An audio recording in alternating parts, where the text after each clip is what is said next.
What's up, guys? This is Dave from The Disorderly. I'm joined once again by our good buddy, Mr. Andrew Volpe.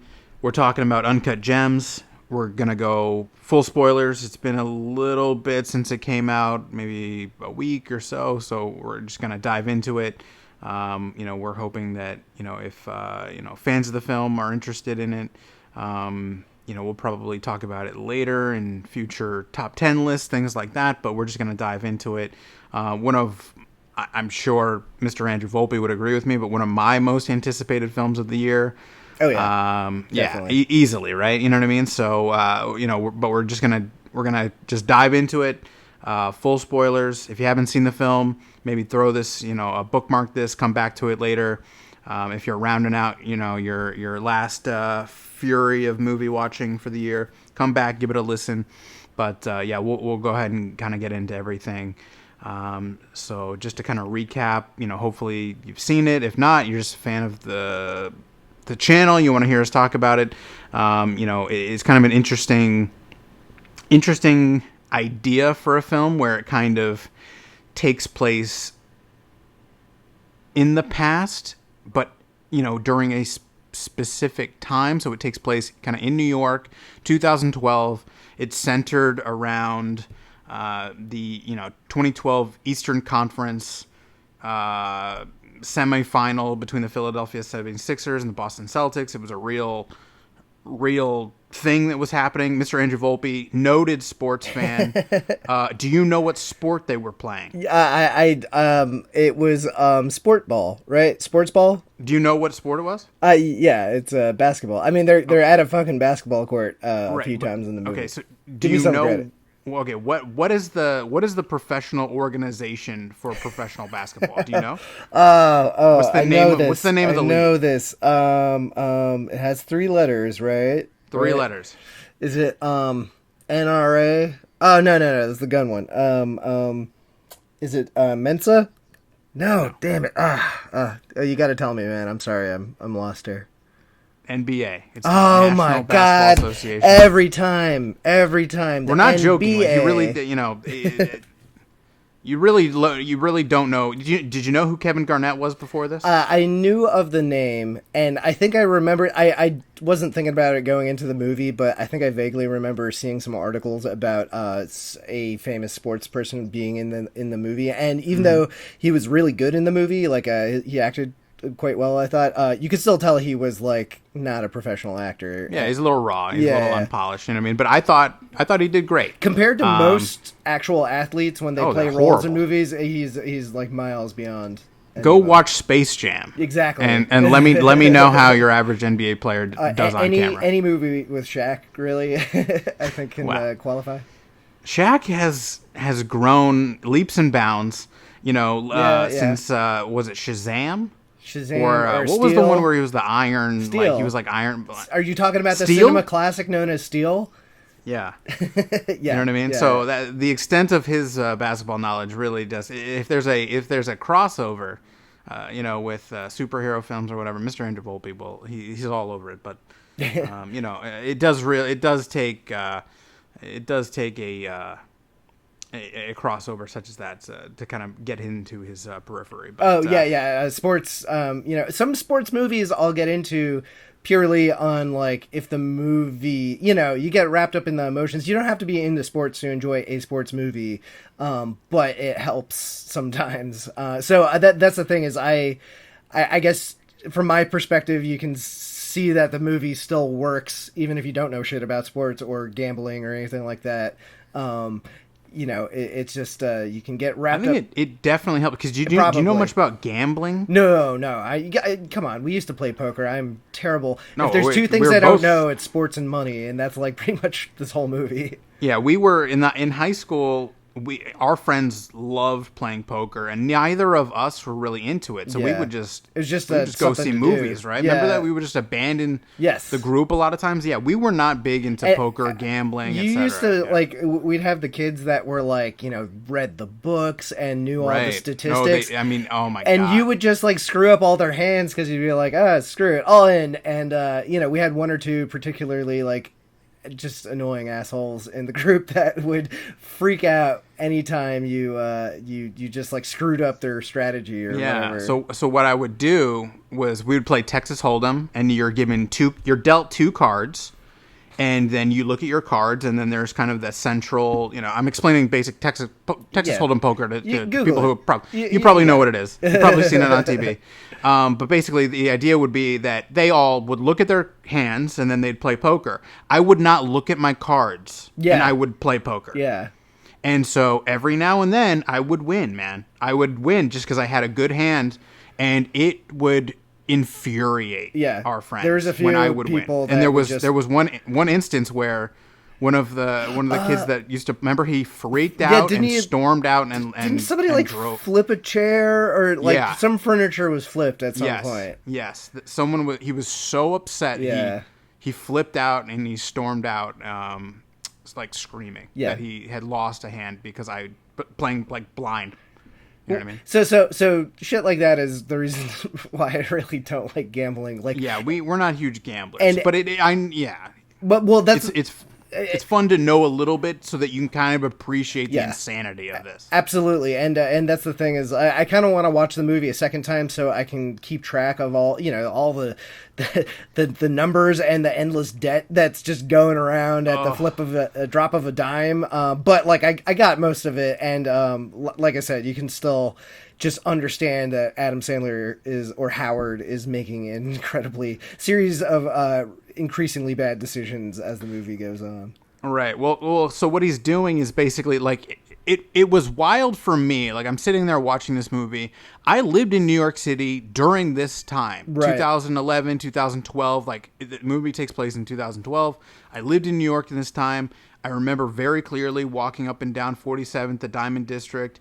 I was around the 34th. Times Square's 42nd Street. You know what I mean? So like, the Chinatown bus that I would take back and forth, drop me off like around the area, a block or two, and it's wild. Like, it really does kind of look like that. You know what I mean? Like, you're walking around and there's just this entire street, and then there's like an alleyway that is also shops at the same way. So it's very strange, but I remember kind of being blown away, like, whoa, like there's just this entire block. The whole thing is just nothing but diamonds. Nothing but diamonds and jewelry. And I was like, holy shit, this is pretty wild. Because, I mean, there's nothing really like that in D.C. that we grew up around. That it's like a meat market. Like if you went to a fish market, but instead of fish, it's just diamonds and jewelry. And also the fact that it's been like that for what, like over 100 years or something? Yeah, I mean it's a tradition or something. Yeah,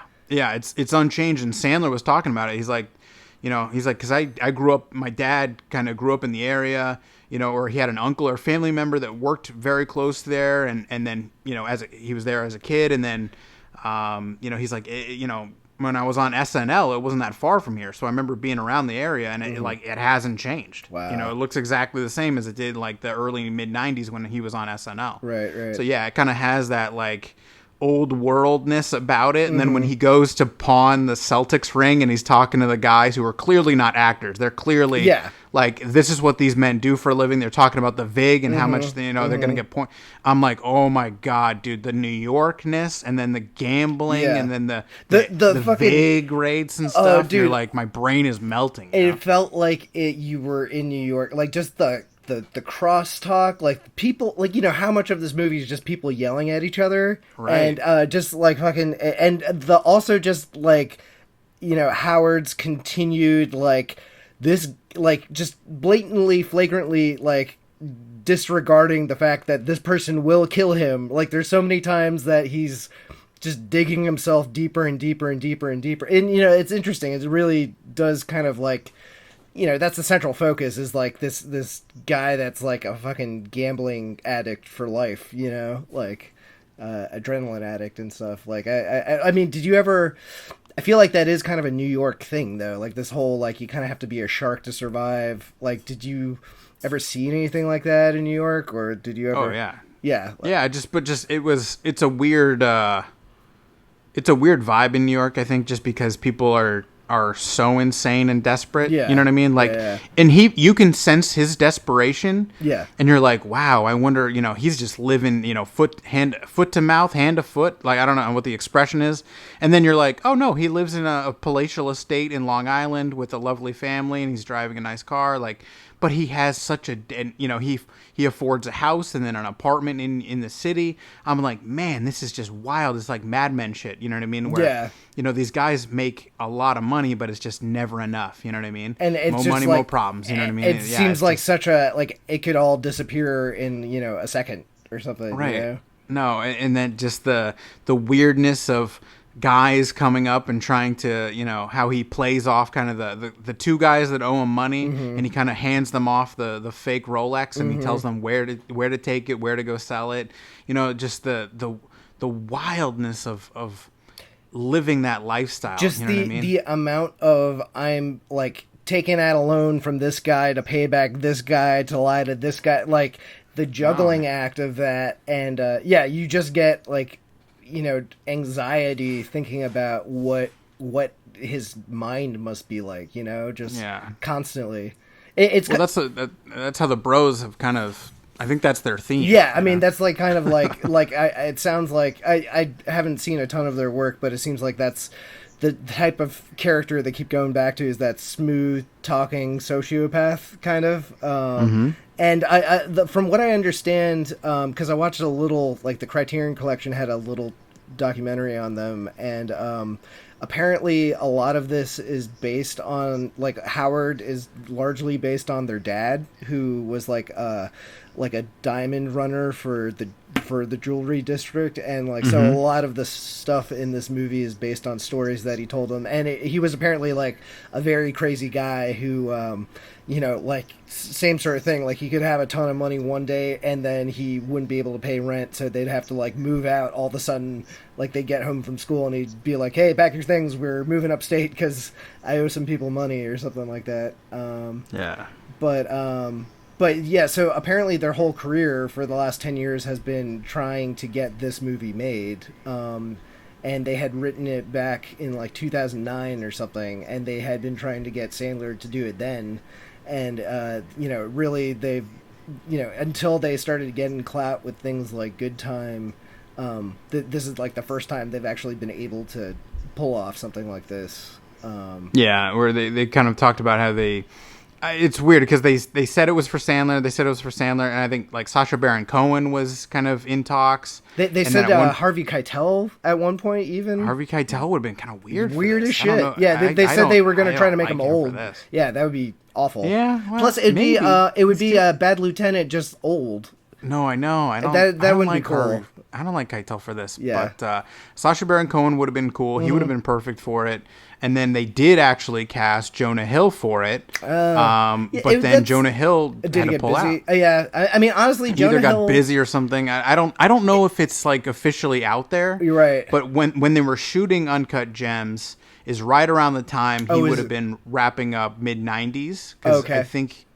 I think they kind of pre-production would have run into his post-production for mid-90s, I think. Interesting. And I think he was already doing... He was doing like one of the goddamn Dragon kids movies, How to Train Your Dragon movies. He was doing Don't Worry, He Won't Get Far on Foot. He was doing that. Oh, I forgot about that. All around that same time. So yeah, probably his schedule got too crazy. Yeah, I mean, honestly, that would have been way less interesting because it'd be too close to like his, Wolf of Wall Street. Like he's done that sort of thing before. That is, it would have been the same accent. Yeah, give me the goofy, give him the teeth, give him the glasses. He's still a little too young too. Like I like. No, I agree. He's not skeezy enough. Yeah, Sandler's the right middle of the road era age for it, and I think his persona. It's nice because it's not shocking that he's great in this because we've seen him. He has like the 3 or 4 serious movies that he's really good in, so people know he can act when he tries and the material is good. And can I say this? People always talk about Punch Drunk Love, and they're talking about the Meyerowitz stories. Is that right? I've never actually seen that one, but yeah, me neither. But nobody talks about Spanglish. I've never seen Spanglish. Dude, it's is it it's good? not. I hear from some people well, that it's good, and I hear from some people it's the worst movie ever made. Like I don't know what to. But Sandler's good. He's fine. good in it. Okay, But gotcha. that's another one that it's not like a comedy, and he was great in it, Right. And no one ever mentioned Spanglish, so get out there, people. Yeah, Give me a little Spanglish. fucking what's it? Funny People. I think Funny People was great because it kind of like addressed. I forgot about whole Funny issue. People, Yeah, I mean too. exactly. That's the it's thing. so depressing that you forget Sandler was even in. But I forgot he was in that. That's the thing is like the movie commentated on the exact fact that like when he tries to do something serious, it doesn't work out, so he goes and makes like Merman movies or something, and then Right. when that movie didn't make that much money, what does he go and make? Fucking Jack and Jill, like the most just I'm not trying any more movie of all time. You know, Dude, they make money somehow. I mean, though, bro. You know what I mean? he's a good businessman. I like, you know, there's the whole like I think Red Letter Media did a whole expose on him being like, it is well documented that Adam Sandler picks his projects based on where he wants to vacation with his family for 3 months.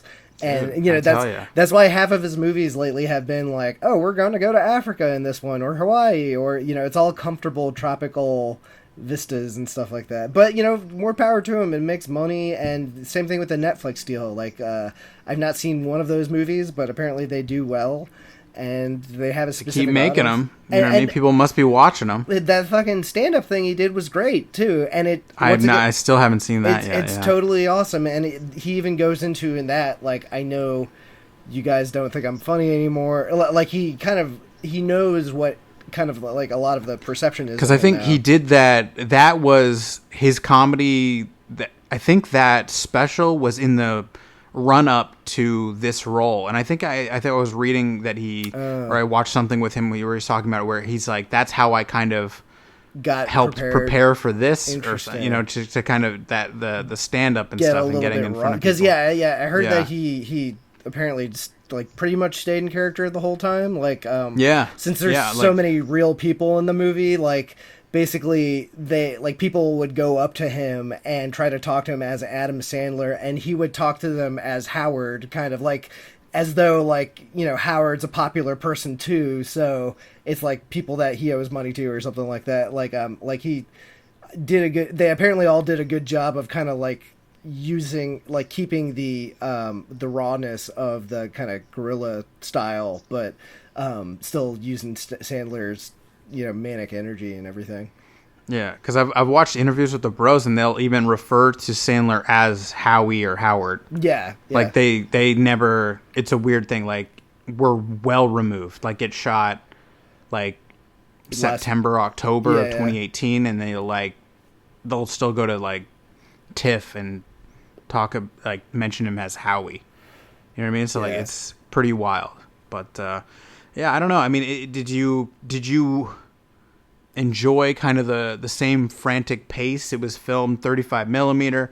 Ya boy Darius Kanji. I never know how to pronounce it. You know the man? You know the man's work?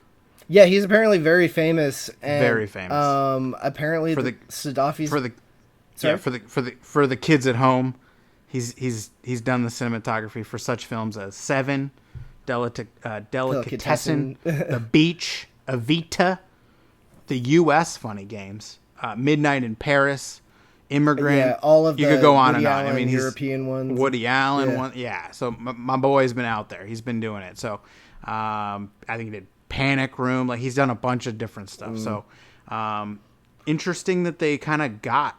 That's a good get for them. And it's interesting too because I listened to an interview and they were saying that he's great to work with, because instead of like some directors of photography who would be like, you know, fuck you guys, I'm a legend, we're doing this my way, you know, he was like, I want to be your director of photography, so tell me your vision and I will try to shape my style accordingly. So that's why it feels like similar. I feel like that's what you do as an employee of these guys. Yeah, but right? there's some like, it's a weird thing. I mean, I don't know. Sometimes, you know, no underwater shots, right? His thing is like underwater shots. Oh, really? Oh, I did not know that. Well, he did like Alien Resurrection, where he's got Winona Ryder doing the underwater shot. He's got The Beach, where he's got Leo doing the underwater shots. Yeah. Like, there's so many underwater shots in his movies.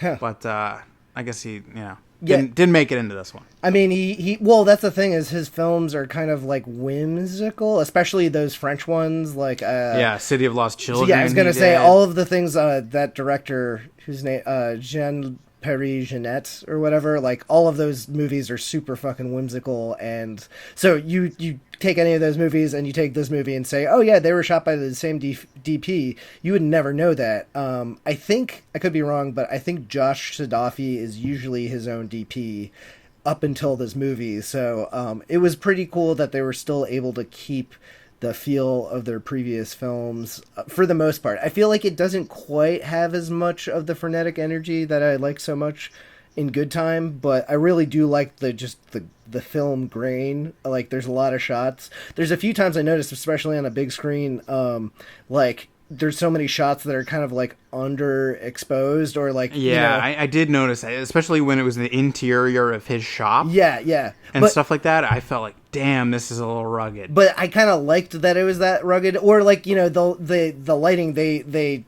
lighting didn't seem noticeable to me. There's a lot of things like, especially first thing that comes to mind is that scene with The Weeknd where the black lights come on. Like they do a good job of integrating color and stuff into the environment. So many of their movies take place around clubs or somewhere shady that has neon lights in it or something.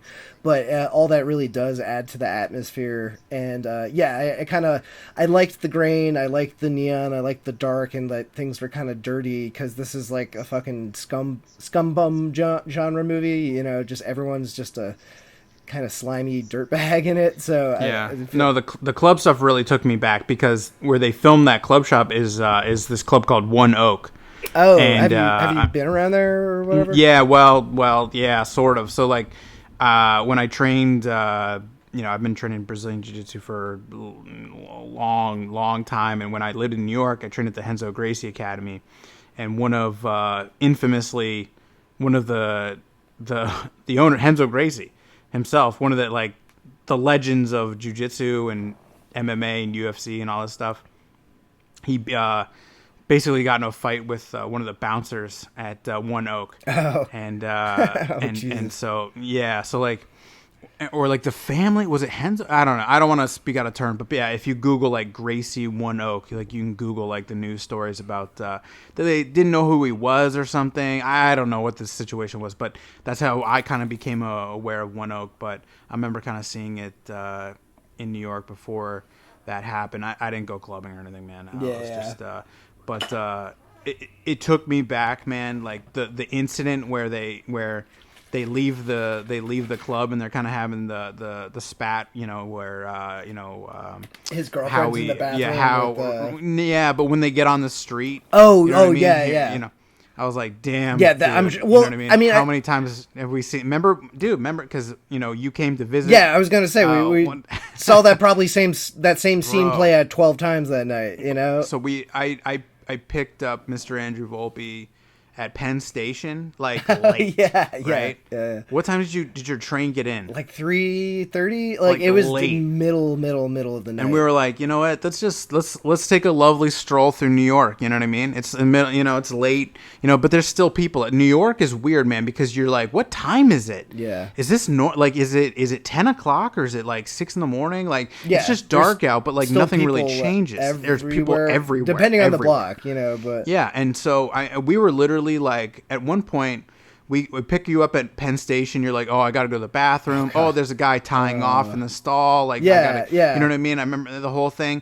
And I remember we were trying to cross a street and we saw a guy get knocked out outside of a bar. Oh yeah, right? There was like he got bottled. Like when we came up the stairs, right? He had clearly gotten bottled like 2 minutes before or something like that. Like he was like blood on the ground, shattered glass everywhere. The guy was laying unconscious. Yeah, we're walking by. He's unconscious on the ground.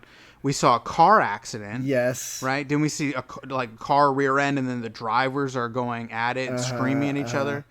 And then my train got delayed too. The reason why I got in so late was because some chick got arrested on the next train car over from me.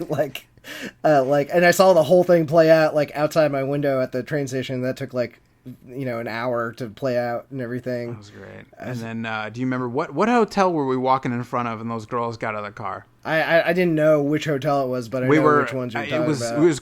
It was like near like 34th Street maybe or something. I'm trying to remember where we were, but we were trying to get like White Castle. Oh, Did we eat White Castle? Yeah, we ate White Castle because you said you never got White Castle before. So no, yeah, I was like, oh, here it is. Let's try it. It sounds horrible. I think we ate White Castle, and you were really disappointed.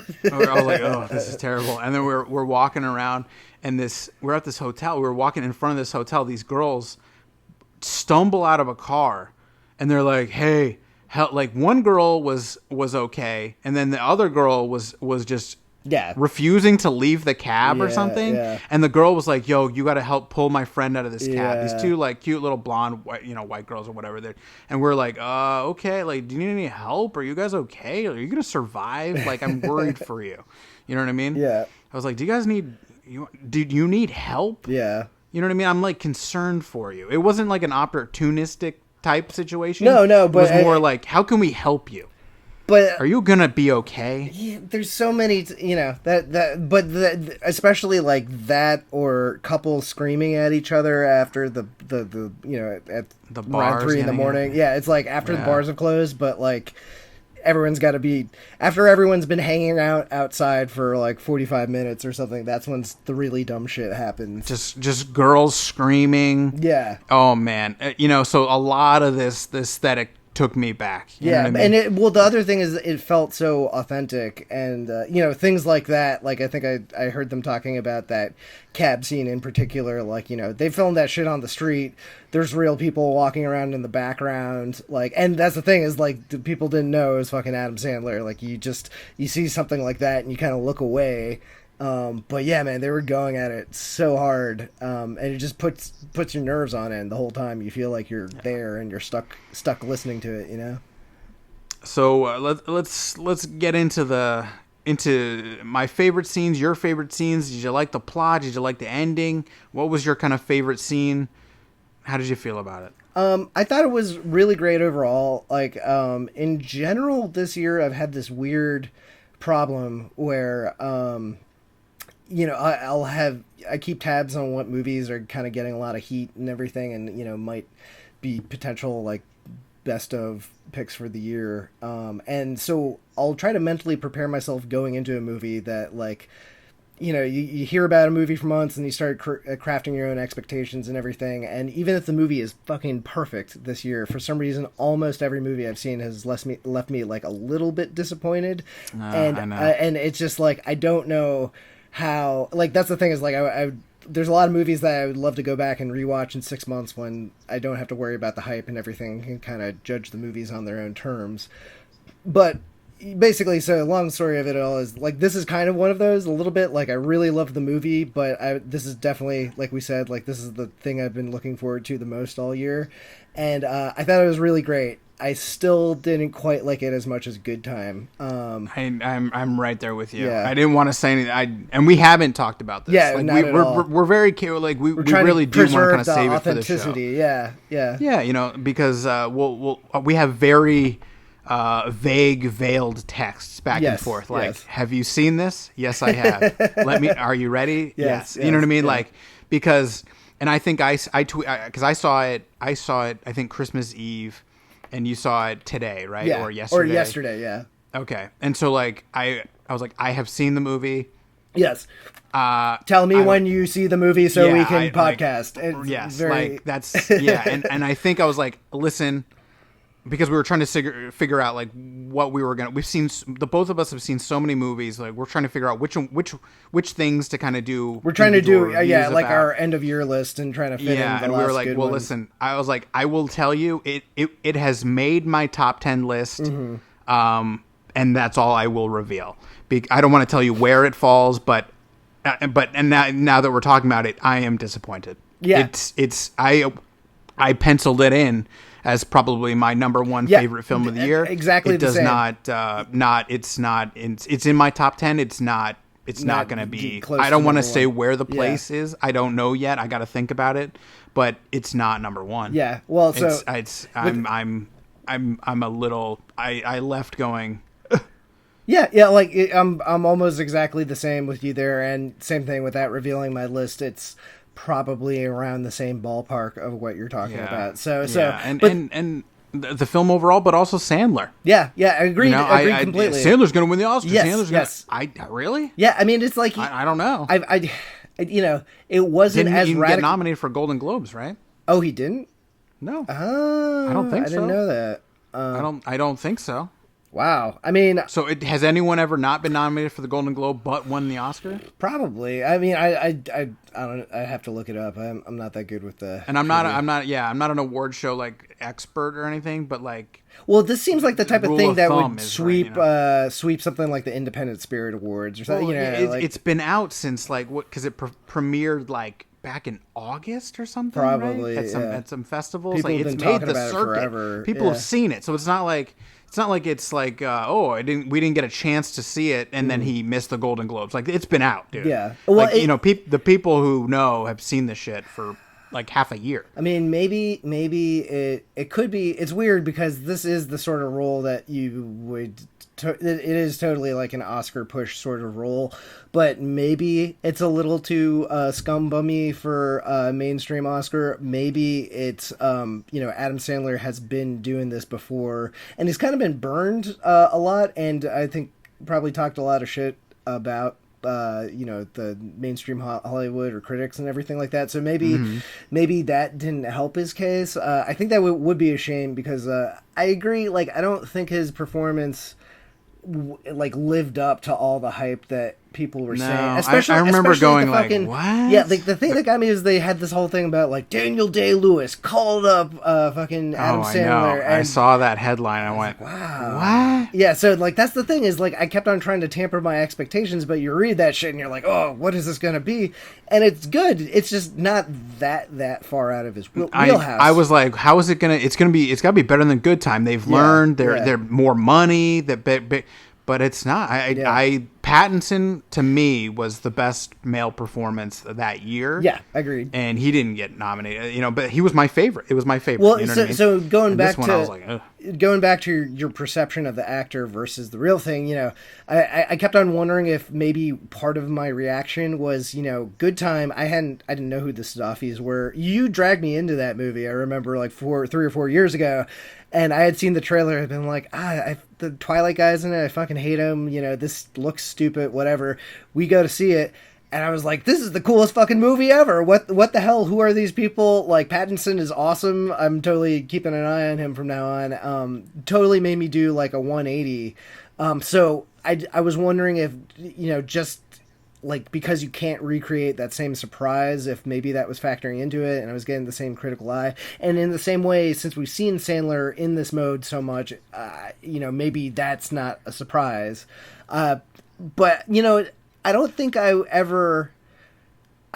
wouldn't say I never forgot that Sandler was playing the role. You know what I mean? Like, it's not like, there's a lot of roles with really big movie stars where, especially with comedies, where it's like you never forget that Christopher Walken is playing this character. You're never like, oh, it's this character, not Christopher Walken. Yeah. For this, it's like Sandler's different enough where I'm not like, oh, that's just Adam Sandler, but I wouldn't say he like disappeared into the role. Does that make sense? No, I agree. Like there were certain scenes that just didn't really, like when he breaks down and he's crying. Yeah. And I was like, what?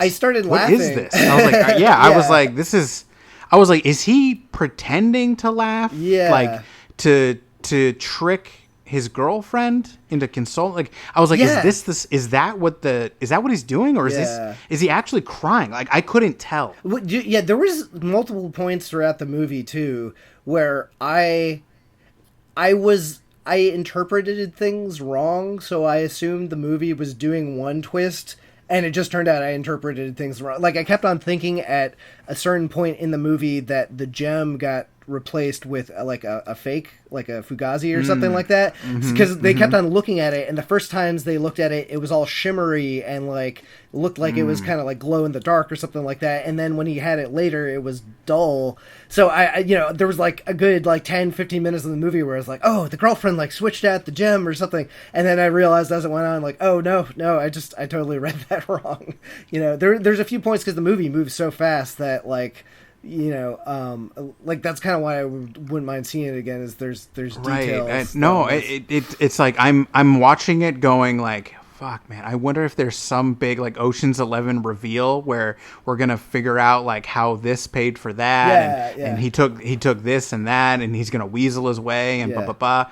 And then they do like kind of like a half-assed poor man's version of that, where they've got the tan man from that's sleazing on Julia at the casino, who's a real man. We talked about this briefly. Basically, like he's a real guy, and that's basically real who guy. He is. Like he's a professional gambler or something, just a rich Atlantic City dude. So like one of the director bros, I think Ben maybe, he like discovered him and he was like, wow, I'm fascinated by you, like would you like to be in a movie? Right. And he's like, oh yeah, okay. So like the guys are real, you know what I mean? Like imagine that being your real person. But anyway, where they kind of show him carrying out the bags and then she's waiting for it, like that's kind of a little Ocean's 11-y. Yeah, you know what I mean where that it's like specific misdirection kind of. Yeah, like it had Ocean's 11 vibes, and I was like, okay, like so the guy's not that smart. You know what I mean? I was like, well, he's kind of a weird Weasley scumbag. Thinking of like I kept on waiting for like one more twist to happen, like the old guy steals the money in the end, or like something like the thing that got me about the end.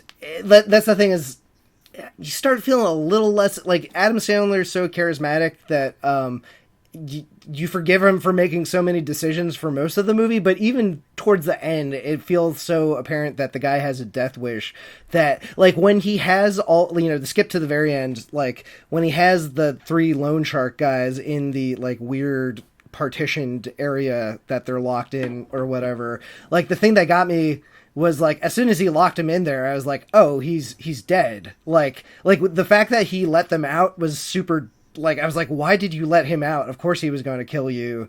Like this guy has been like jonesing to kill you the whole movie, and you don't lock up 3 dudes like that and like let them out and are like, oh hey, so you can pay me, I'll pay you back the money now, everything's cool. And did it kind of take the teeth out of it for you when you realized they're kind of extended into their in-laws? Oh, I thought there's some sort of family related something, right? A little. He's married Arno or Arnold. I thought his name was Arnold, but then I'm looking at the cast and it's Arno. Yes, is that Arno. A name? Like it's probably short for something, or I don't know. I thought Arnold. I thought he was calling him Arnold. No, I think it's not Arno. But yeah, that's Eric. So Bogosian. He's married to his sister or something. Yeah, I don't think you ever see his wife.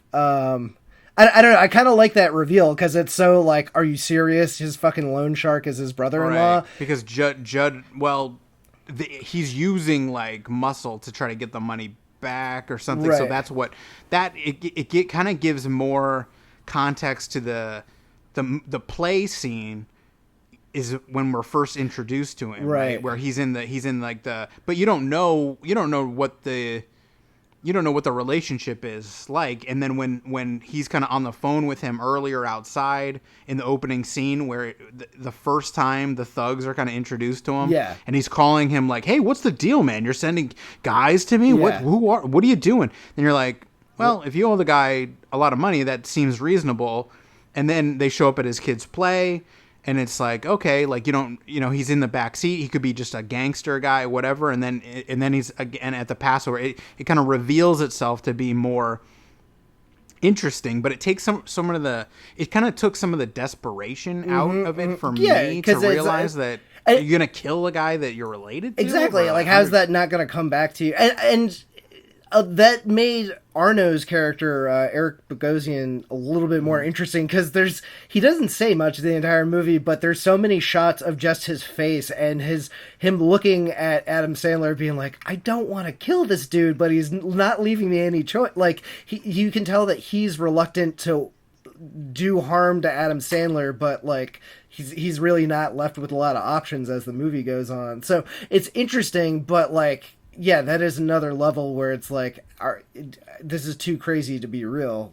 I don't know if that was based on somebody in real life or something, but it also does make it seem less likely that these people would kill him. Like, I think it does also explain why the two like muscle men at the end like kill Arno and then rob the store. Like, you know, like at first I thought they were all part of like the same crime outfit, but maybe it's just like they were two hired goons who don't really give a fuck about him. And it didn't sound like it. Yeah, because, clearly. Yeah, when they just blow his brains out, because you can see him. He's like, I can't believe you just killed him. Yeah. And then he's like, well, what, you know? And then he starts. Well, it's also basically they turn on him immediately, Yeah. right? So you know, he must not be that strongly associated with them. They don't really have any loyalty to him. Yeah. I think the only loyalty they have is like, we get paid when you get the money back, right? You know, yeah, for some percentage or something. Well, it doesn't matter because both those guys are definitely like, I don't think they can even get out of that jewelry store still, right? Because I didn't understand what is your guys' game plan for this? Get the video. Definitely didn't seem like there was any logic. Yeah, I mean, like how long? Like I'm sure somebody would have called the cops. 1962. Yeah, I was like, you guys know how crime works in like this era. I mean, you know, I guess the one dude didn't really seem like the thinker, think things through type, but who knows? But yeah, like I mean, the whole movie, like that one guy with the raspy voice, you're just like waiting for him to just kick, at the very least, like super kick the shit out of Adam Sandler. Like I felt he punched him right in the throat, right? Yeah, that was pretty cool. But broke his nose. I was honestly expecting him to get fucked up worse before he finally gets shot in the head in the movie. You know, I almost think getting off with just a broken nose and like a few bruises was pretty lucky. Like he still had all his fingers and stuff, and yeah, well, that's typically like a standard escalation, right? Where they mark you up. And then they'll break your legs, and then they kill you, kneecap you, and then they kill you. You know what I mean? Like, they got to build up to it. Yeah. You know what I mean? Just good old-fashioned intimidation tactics. Start with, you start with, like, a pinky, and then you work your way up to... Yeah. You can't go right to just blowing the guy's head off. You know what I mean? Come on. That's, like, that's business 101. Come on. But I don't know. How did you feel? We've talked about it. I'm disappointed in the overall film. It's okay. Yeah. Did you how did you like the basketball scenes? Did you get a sense? I mean, as a very big sports fan, clearly. Honestly, I will admit my context for a lot of it was just seeing the reactions of people. Basically, the shorthand for it in movies is anytime you hear. And like, you're basically going off the reactions of everyone watching the TV, and when they're cheering, it's a good thing, and when they're like, oh no, like I had no idea what they meant with the over and under, and like that's what I worried about you, because I was like, I don't know, like the tip, right? So like when he goes the opening tip, so I know that. Yeah, so the guy that he goes and gives the Rolex to, that he's the bookie basically, is this guy Mike Francesca, right? Who's like a super famous. He's like a real dude too, or he's a real guy. He's a New York sports radio personality, and he's got like, if like you love the Mets, you know what I mean. He's like your guy, you know what I mean. So he's like who you tune in to listen and complain about the Mets, and they put like goofy fake teeth on him. They give him glasses, and they have like, but he's the guy, like he's going and he's like, I want points on Garnett. I want this, you know what I mean, like. He's gambling on all these different things in a parlay, right? So he needs all these. A parlay is like you're making multiple bets. If they all pay off, a chain of events has to happen for you to win this if bet. One of those things doesn't happen, does the whole bet fold, or is it basically, like he gets a smaller percentage? Yeah, different things, right? Okay. So like he had a parlay that all these different things would happen, but the first one is that Garnett would win the tip. Yeah, okay, so that I got. So was like that. That's insanity. Like that you get into the headspace of a man who's betting on the opening tip. Yeah. Like your entire next. Like you're gonna know right out of the gate if you're gonna win this parlay or not, or you know what I mean. So like you could lose it all in the first second of the game, right? And you're not gonna know if you're gonna win everything till the last second, because I think he had Celtics win, Garnett on points. Mm-hmm. You know what I mean? So that Garnett would score at least so and so point. I'm trying to remember all the specifics, sections of the parlay. Yeah. But and they had to win that's what by I was, a certain number. Like you had to get the over. Like they were winning. So the over, like 7 points over or something like that. No, so the over would be whatever the combined. So like if you bet the under, so like okay, like in a basketball game, say it's like 100 to 100 or something, and the over is like 200, right? So you want to whatever the combined amount of points is some number that they pick, right, based on who's playing or whatever. And if you bet you usually want to bet the over because you want to hope that there's more scoring and production. And if you bet the under, you're basically hoping that there's less going on in the game. Like less like so people it's an insult. You're like this guy bets unders, you know what I mean? Like you hope that there's a shitty basketball game. You know what I mean? So like interesting. So what he's like, if you bet the over, you're betting that they combine for a certain amount that is less than or more than whatever their number they come up with based on the starting lineup. Educated guess of what the average is going to be, and then what if it defies expectations and shit. Right. So that's what there's all kind of weird gambling things. I'm not a huge gambler, but there's all kinds of weirdness and craziness. And basketball is huge for gambling because there's a lot of weird stats and stuff. You know what I mean? So like people love gambling on basketball, mini bets like that about like how many picks are set up or whatever the hell. Exactly. Exactly right. A lot of picks. Well, I still feel like a lot of that came through, and that's the thing is like, like I said, I haven't seen their whole oeuvre of works and everything, but it seems like what the Safdies are going for is that authenticity. So part of movies that really feel authentic is often they don't give a shit about explaining to you the details. It's like Google it later. Like these people wouldn't stop to explain things to you in real life. No, there's not a lot of what is it called? Exposition where they're explaining how gambling works or how diamonds are being valued. Bet goes like this, a vig is this, like all that shit. No, they don't walk you through it. So you're either on the train or you're off it. You know what I mean? So they're pretty interesting like that. But I did like certain scenes. I love the nightclub scene where he figures out what's going on in the bathroom. I love the first scene where Lakeith kind of brings one of his. Is it Trinidad James? Like it didn't look like him. Who was the rapper that he brings in? Because Trinidad James is in the movie, but I think he's in the nightclub scene. I don't think. Yeah, there was like a third big rapper. Who I've never heard of because I'm like not cool. Or Shomi Kwan or something. Yeah, I don't know. But he was definitely someone. Was it Wayne? No, Wayne Diamond's the old guy. But yeah. But I like that scene where there's a lot of people talking over, and he's there, and the first Opal reveal scene where they're talking about the dinosaurs were staring at the shit. Yeah, like that whole sequence where the basketball player is like staring into the diamond, and he like gets the flashes of like history and everything. And that scene, the bidding scene, I thought was great too. Just I hated that whole section of the film, but like I agree. I liked the weirdness and the but it just didn't feel real to me that the man wouldn't just buy it for whatever it costs. Yeah, like it was at that point. It just doesn't make sense that he would have this little woman telling him stop. Yeah, especially after he'd been set up to clearly want it more than anything. And he seems like he's got the money and everything like that. But, he's got the money, trust me. I mean, in the NBA they're making $15 million a year. So it sounds like you hit a point where the movie kind of lost you, or like was a little bit. The dynamic of him, the weird desperation of him selling the Opal at auction, and then he builds it up where it's like it's $1 million thing, it's $1 million thing, and then that kind of imprints you with the importance of it and the desperation on his part to get it back from Garnett while he's going back and forth from Philly and stuff like that.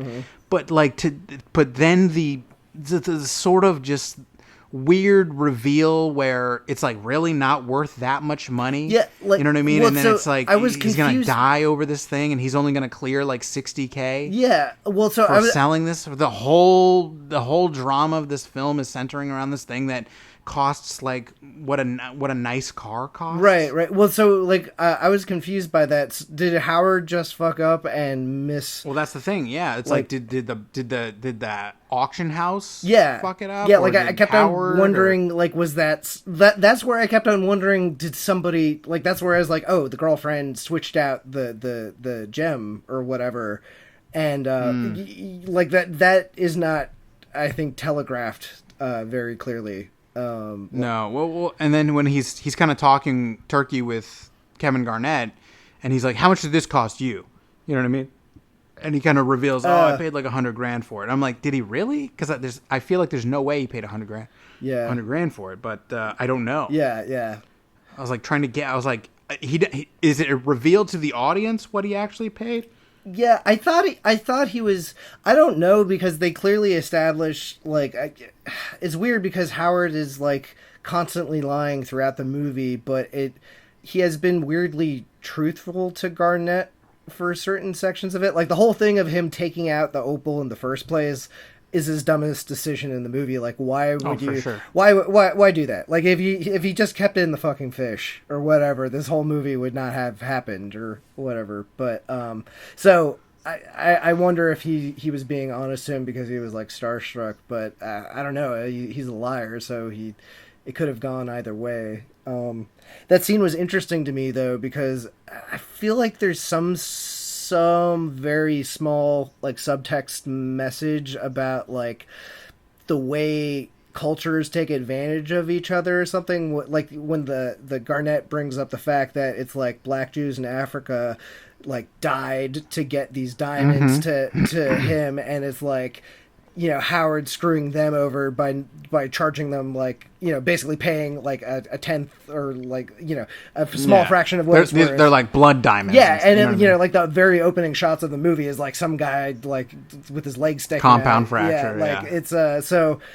And then I think when Garnett looks into the diamonds and like they flash, some of the things they flash to are shots of like people dying in the mines or people like, you know, in those. So I think there's some sort of theme about like the way, and in the same way, all these people are mooching off of Garnett and trying, you know, he has a whole like almost mini economy dedicated to people like him who are, you know, just trying to sell all these overpriced items to the rich. But I don't know, like it's weird because they had something like that in Good Time. Like there's this like subtextual message that's like barely there, but it's just enough. Like Good Time had a lot of stuff about like white privilege in it in a weird way. Like, you know, there's a lot of stuff about race, but it never actually comes into play in the movie. And I think there was some of that here, but it's so small. It's almost like, and maybe I'm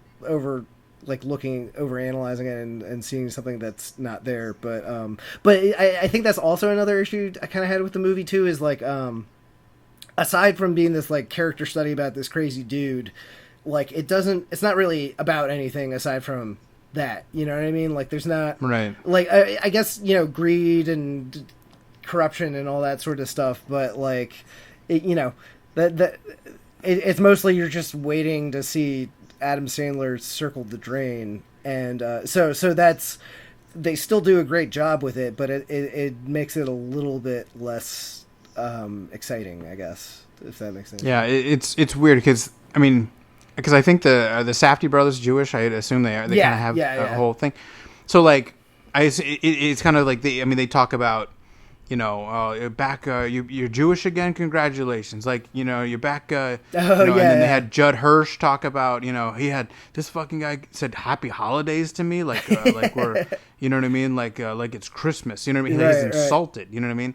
And then Garnett's like, you know, what is it with Jews and basketball? Or like Keith, maybe, you know, he's like, what is it with Jews and basketball? What is it with you? You know what I mean? He calls like Black Jew power. Right. You know what I mean? Like, so they highlighted a lot of these things, and I'm wondering, like, you know, is this one of those things like Seinfeld? You know, have you ever heard people like, if you're not a Jew, like if you're not a New York native Jew, like you don't get Seinfeld, like we, you know what I mean? Have you ever heard that? Certain little things, like I heard there's certain. So I'm wondering if the same things are gonna kind of be said about this, where it's like, yeah, if you're not Jewish, you didn't grow up in New York, you didn't grow up in the, you know, then you really don't get this movie. Yeah, you like know what I mean? when I was like I was reading some other reviews of it, and it was interesting. Like some people, like some of them, especially like Jewish critics and everything, would say like, oh yeah, there's certain things like the line when the girlfriend's like gets a tattoo of Howard's name on her butt, and he, in like the midst of all his like despair, says, "Oh no, now you can't be buried with me," and he's like half joking, but he is half serious, and that's apparently a something that if you grew up as a New York Jew, it's something that comes up more, like it has a lot. And apparently that's the other thing, is the Safdies like took a lot of elements from their life. So I think a lot of the stuff like Passover and all that sort of stuff is like a lot of elements from their life, and if once again feels authentic. Like it's and that's like some of the stuff I found the most interesting about the movie too, because I'm freaking cracker as they come, and not just I don't know anything about Passover and everything like that. So just seeing different people's like you really get a picture into like what different people's lives are like. Yeah. No, it's interesting. There's just different things. They had to try the bar mitzvah dress or bat mitzvah dress. Yeah. Try your bat mitzvah dress on. Yeah. You know what I mean? But it also, dude, you know what I was like thinking, when you come to realize that what is his name? I'm trying to remember Judd Hirsch's it's Gooey. Gooey, yeah. Gooey. Yeah. Gooey is bawling. So like he's the fact that he can Sandler's spend dad, Howie's dad, or his father-in-law. So yeah, he's about Gooey is bawling, right? So like, how bad could you be? I don't know, man. Well, the fact that he's about to divorce his daughter, Gooey's daughter, that's tough. And then he still takes like $200K from him beforehand. I don't know, man. Yeah, like yeah, like trying to keep track of the numbers of how much. Like, I'm sure somebody on YouTube's gonna do a video about it, but yeah, I would like a breakdown of how much money Howard owes to everyone by the end of this movie. Like, I think one of my low key favorite scenes is when he's taking the son up to try to take a shit, and they knock on the neighbor, the who is it or something like that. yeah, and he's just like, nah. Yeah, and I didn't ever look it up, but I just assumed that was the real guy. He's like, he's a great guy. He's from Good Times. Yeah, he was like, and I was like, I think, but love that. Just love the insanity of just sliding that in. Yeah, all the little touches. For me, one of my favorite moments, like, little moments, was in the play that Sandler's watching. After he comes back, it's like his daughter comes on, and I guess the play is about a girl who gets cursed. So, when she opens her mouth to talk, all that comes out is money. And like, right. When just the reaction shot of him looking at that, and like you can just tell looking at his face, he's like, that seems pretty good. Like, because that's basically all he does is talk and it's got to be some, I assume it's some old folk tale or something. I had no idea what it was, but I felt like that was a really good summation of like Howard, like it's just all money and just schmoozing and shit like that. I loved the wife's reaction where he's like, "Oh, can you let me out of the trunk?" Yeah. And she's just like, "I don't even want to know." I just. And where did he have backup clothes? Yeah, I was gonna say he's very lucky to have had to pack like a hockey jersey. I don't have a change of clothes in my car. No, that was pretty convenient. If this was a regular Adam Sandler movie, there would be a 20-minute scene of him running around the high school naked, trying to, like cover his junk up and stuff. No, that would have been much better. It's like, I was like, this is the worst intimidation. You drive around the block, you kind of hold them, you know what I mean? You thump him on the stomach or whatever. They're kind of choking him, and then you just put him back in his own car. Yeah, even his own car. Like, I would have like dumped him on the side of the highway. But once again, it all makes more sense when you find out it's his fucking brother-in-law. But it's just it's pretty lame as far as loan sharks go. Yeah. Or is he even a loan shark, or did he just borrow money from I think his cousin? he's just a rich. Yeah, he just borrowed money from a family member. Yeah. He doesn't know what to do, so he turns to nefarious means. Yeah. He gets in over his head. He obviously doesn't understand these guys that are quote unquote working for him, because they end up killing him. Yeah. You know what I mean? So he's a wannabe gangster or whatever. I don't think I think he just doesn't know what to do. Yeah. You know what I mean? He's a desperate man. He he needs this money. You know, he's been after him, I bet, for quite some time, and then it's come to this. Yeah, yeah. You know what I mean? But yeah, I like that. It feels like there was a whole bunch of story going on before the movie starts. You know, same thing with Good Time. You know, like that movie. We'll get the prequels, the George Lucas prequels. No, it's going to be a comic series, extended universe kind of thing. That's go. where it's all at. All right.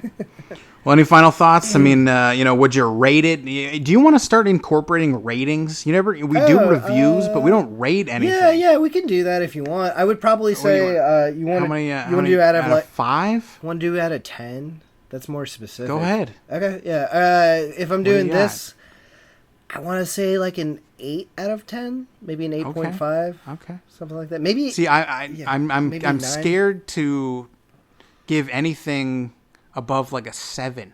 Yeah. You know what I mean? Well, so that's I don't the thing know. is, I want to start real low. Yeah, well, like 5 stars for me is hard. 5 sounds bad though. Yeah, 5. I'm gonna go somewhere in a 7. 7? Okay. Yeah, I think I'm gonna go 8.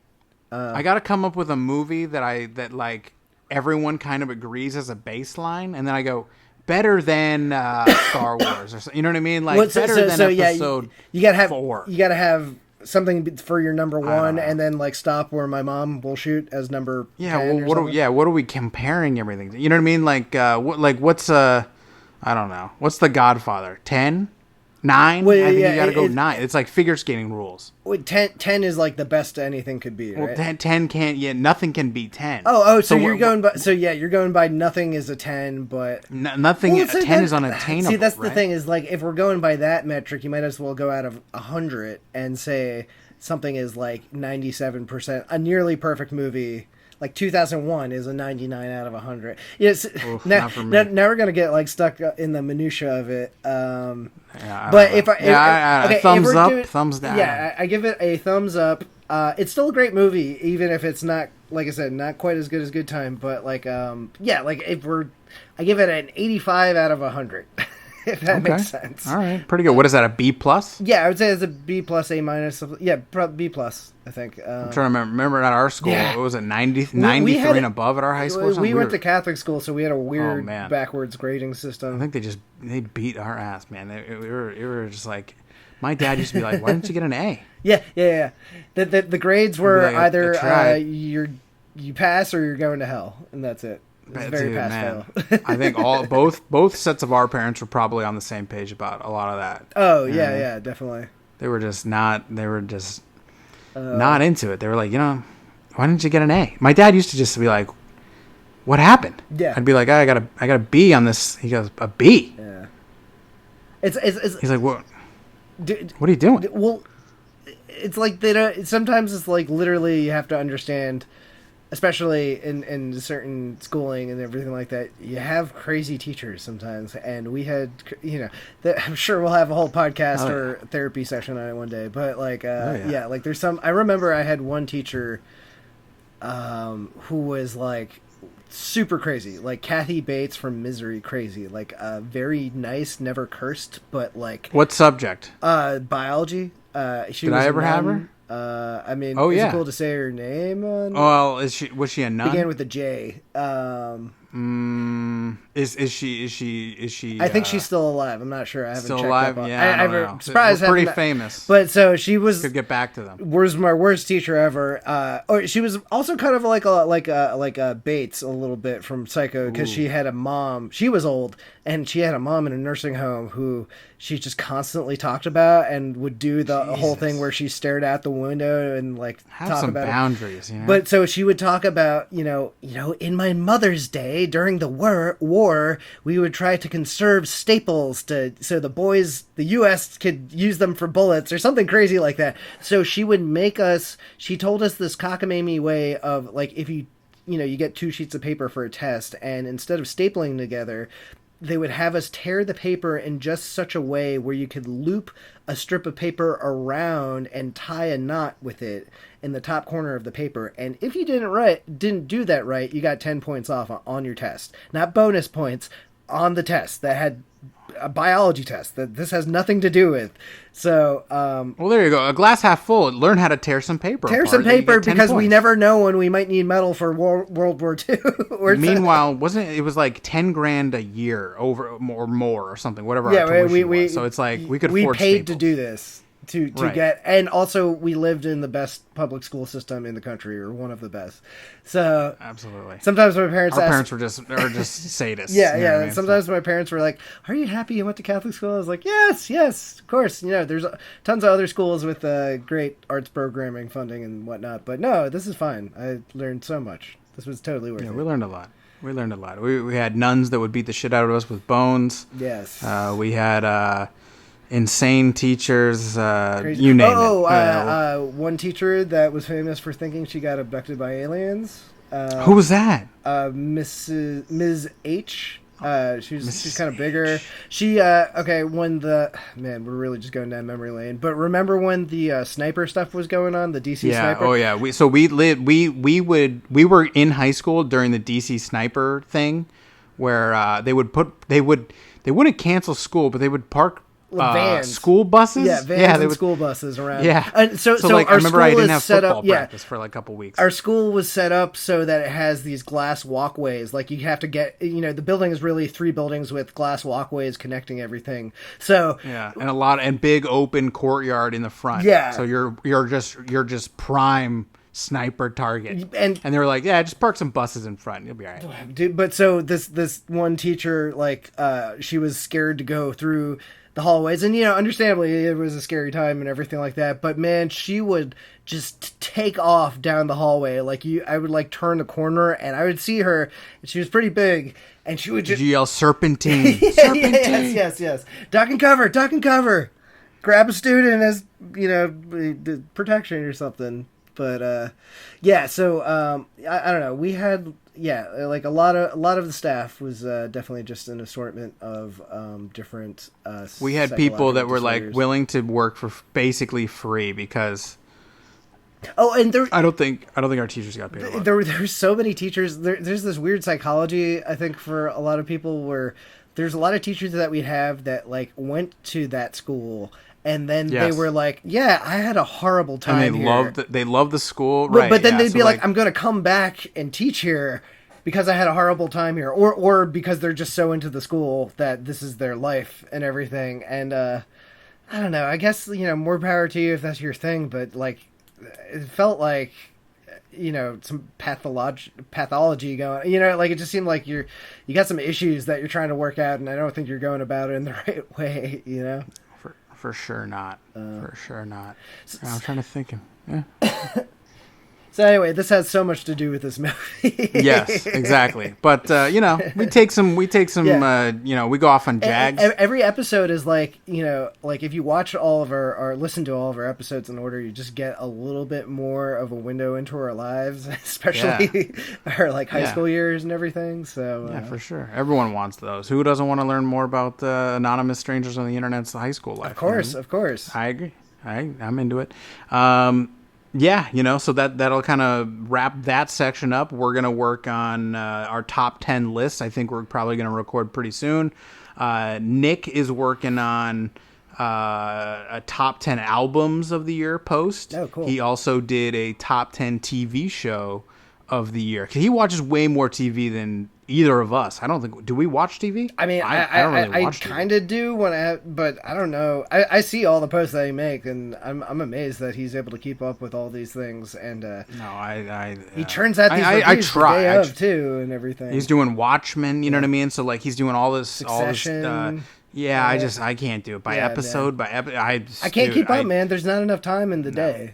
It's straight up. No. It's, So yeah, if you listen to Nick's, he does what we probably should be able to do, which is a short review, recap, informative podcast. He's actually great. He gets to the point. We're just ranting for over an hour. You know what I mean? we can't we'll We be can't- like, we we'll can't make this keep a it down. 5-minute one, and then it'll be. We 2 literally hours. say let's do 25 minutes. And we're like, all This right. one we were like, oh yeah, well this will be 20 minutes, and what are we at now? We're at 1 hour and 10 minutes. Nice. Yeah, that's the way it goes. But we'll try to do better next time.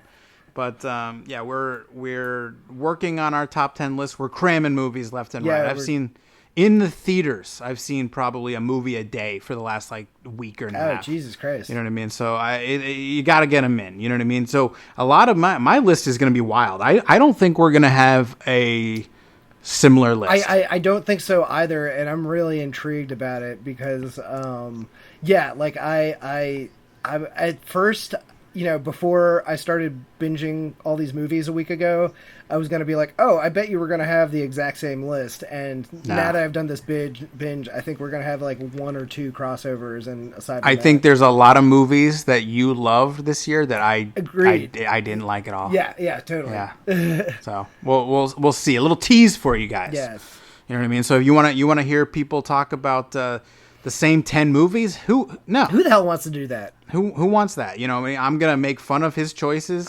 He's gonna smile politely and nod and tip the hat to mine, I'm sure. You know what I mean? But yeah, if you want to hear me relentlessly berate Mr. Andrew Volpe about his choices, tune in next time. You know what I mean? Because that's coming. It's gonna be brutal. You know what I mean? It's gonna be a battle.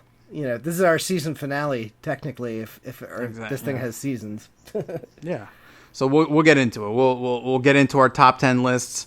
It's probably going to be, I'd say, two guys talking about maybe 18 different movies. Probably. You know what I mean? I don't think there's going to be a ton of crossover. So, and we'll make fun of each other's choices and all that good stuff and where we have them ranked and everything and all that good stuff. But that's coming out shortly. Keep an eye out. Follow us on Twitter. Follow us on Facebook. Give us a like. Give us a subscribe. Share. Whatever you can do. We appreciate it. But yeah, keep an ear out, and we will talk to you guys next time. Thank you so much for listening. We appreciate it. Thanks, guys. Cool.